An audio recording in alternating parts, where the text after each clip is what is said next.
Muy buenos días, qué gusto estar con ustedes esta mañana de miércoles, mitad de semana, junto con mis compañeros. Qué gusto, compañeros, saludarlos.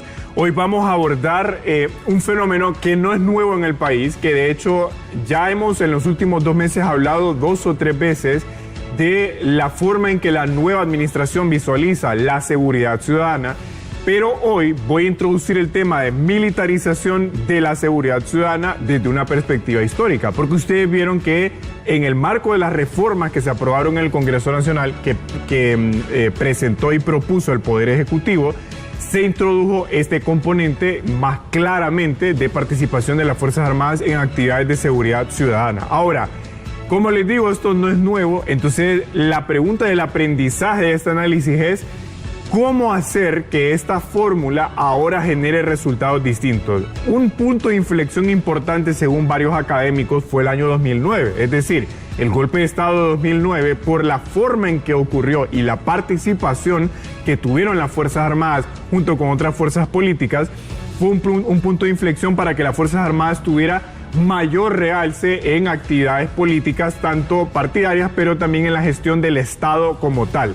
De hecho, según la Comisión Interamericana de Derechos Humanos, todos los aspectos que usted mira en pantalla son aquellos en los que las Fuerzas Armadas tuvieron protagonismo en el contexto de 2009. Es decir, estamos hablando tanto de detenciones, contextos de protesta social, retenes militares a raíz del estado de excepción que por algunos días se decretó en ese momento. Luego vino la administración del presidente o el expresidente Porfirio Lobo Sosa. Mucha gente no sabe que el artículo 274 de la Constitución, que es el que establece las funciones de las Fuerzas Armadas, fue objeto de una interpretación constitucional en el cual en ese momento el Congreso Nacional dio luz verde para que las Fuerzas Armadas participaran en actividades de seguridad ciudadana que en teoría solo le correspondían a la Policía Nacional. Es decir, con esta interpretación se validó la posibilidad en ese momento, en 2010, 2014, de que las Fuerzas Armadas participaran en estas actividades. Y fue así que en ese periodo de gobierno se aprobó la ley del Consejo de Seguridad, del Consejo Nacional de Defensa y Seguridad, que todavía existe y que en ese momento conjuntó en ese consejo al presidente de la República, al presidente del Congreso, al presidente de la Corte, al ministro de Defensa y al ministro de Seguridad. En ese mismo periodo de gobierno se aprobó la ley de la Policía Militar del Orden Público, que creó esta fuerza de seguridad con una naturaleza de lógica militar para poder llevar a cabo las actividades de seguridad ciudadana. Luego vino el año 2017, el controvertido proceso electoral que dio paso a la reelección de Juan Orlando Hernández, pues la Oficina del Alto Comisionado de las Naciones Unidas para los Derechos Humanos expuso en ese momento que en el contexto del proceso electoral las Fuerzas Armadas volvieron a tener un papel importante en el ámbito de las protestas sociales y, si usted recordará, un estado de excepción que se aprobó en ese momento. Luego vino el gobierno de la presidenta Xiomara Castro, que originalmente tenía la visión de establecer las facultades exclusivas de la Policía Nacional y la Secretaría de Seguridad en actividades de seguridad ciudadana, pero poco tiempo después, tanto que declaró un estado de excepción que incluyó a las Fuerzas Armadas y a la Policía Militar en actividades de seguridad ciudadana, como en la intervención de los centros penitenciarios, que originalmente no tenían participación militar, pero después sí los incorporó como parte de la administración de los centros penales. Y como digo, desde diciembre de 2022 aprobó un estado de excepción que incorporó a las Fuerzas Armadas y después creó, si ustedes recordarán, compañeros, el Plan de Seguridad Solución contra el Crimen, que de hecho no solamente incluyó a las Fuerzas Armadas, sino que le delegó la facultad de poder supervisar la seguridad ciudadana en Colón, Olancho, El Paraíso, Gracias a Dios, Atlántida, Lloro y Copán. Y esto entonces da paso a este gobierno, que en 2 vías ha incorporado a las Fuerzas Armadas en actividades de seguridad ciudadana. Por un lado, nombró a un general en condición de retiro como director del Instituto Nacional Penitenciario y por otro lado reincorpora o le da continuidad a la participación de los militares en actividades de seguridad, pero en paralelo aprueba reformas penales. Entonces, en conclusión, la militarización de la seguridad en Honduras es una realidad en los últimos 16 años por lo menos.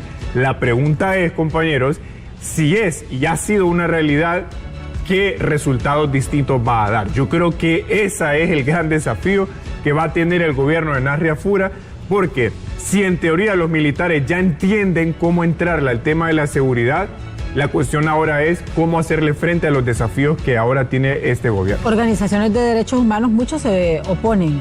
Sí, claro, porque en teoría no deberían de entrar. Porque se han registrado la función constitucional de ellos no es esta, no es la seguridad, exacto, es el tema de la soberanía, la defensa nacional, y otro tipo de situaciones que no tienen que ver meramente con la materia de seguridad, y es por eso cuando entra el cuestionamiento de los derechos humanos, porque dicen la capacitación de ellos no va enfocada en ello. Sí, está hecho para defender la integridad territorial y la soberanía nacional. Yo recuerdo casos en operativos que militares dispararon contra civiles y que murieron personas. Entonces aquí es donde vienen los defensores de derechos humanos. Y hay muchos casos de esos. Y hay muchos así, correcto. Pero sin embargo, si usted le pregunta a la población, también dice, queremos a los militares en las calles, queremos que estén brindando seguridad.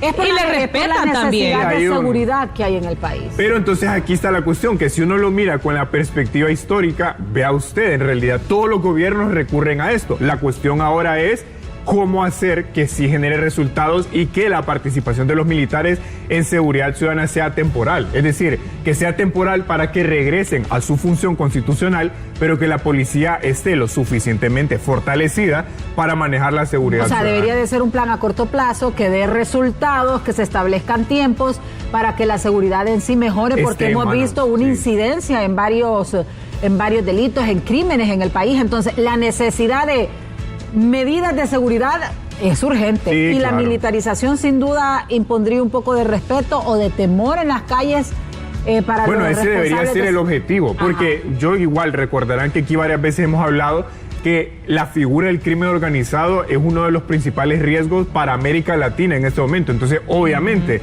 si el problema es grave, la solución tiene que tener esa misma magnitud. La cuestión es que dé resultados. Ese va a ser el desafío. Mire, que los militares estén afuera de las escuelas y colegios porque está tremenda la delincuencia. Sí, es lo que decía Carolina también. La gente asocia la seguridad ahora con la presencia militar. Y es que también la policía, hay muy pocos efectivos para cubrir la necesidad de todo el territorio nacional. ¿Cuántos militares son más o menos los que cuentan las Fuerzas Armadas? No tengo el número exacto, porque no creo que lo saquen todo, ¿verdad? No. O sea, pero fíjese que sí es un dato que le vamos a dar seguimiento para ver cómo los despliegan a nivel nacional también. Hay más de 50,000 militares en servicio activo. O sea que hay más militares que policías. Sí, claro, eso sí. Sí que veremos, compañeros, pero para que también usted tenga en cuenta la perspectiva histórica de las cosas y que ojalá... El doble hay de militares, más del doble. Porque policías son unos 24,000.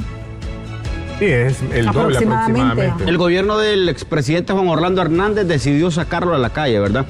Por eso el tema de la campaña de doña Xiomara Castro allá en el 2017, cuando se dio su candidatura, que decía regresar los militares a sus cuarteles, porque en aquel momento estaban en las calles y había mucha denuncia de violación de derechos humanos. Pero fíjese que al final ella terminó recurriendo a la misma técnica, sacar a los militares porque la policía no se da abasto. Desde 2010 hasta 2026, todos los gobiernos han recurrido.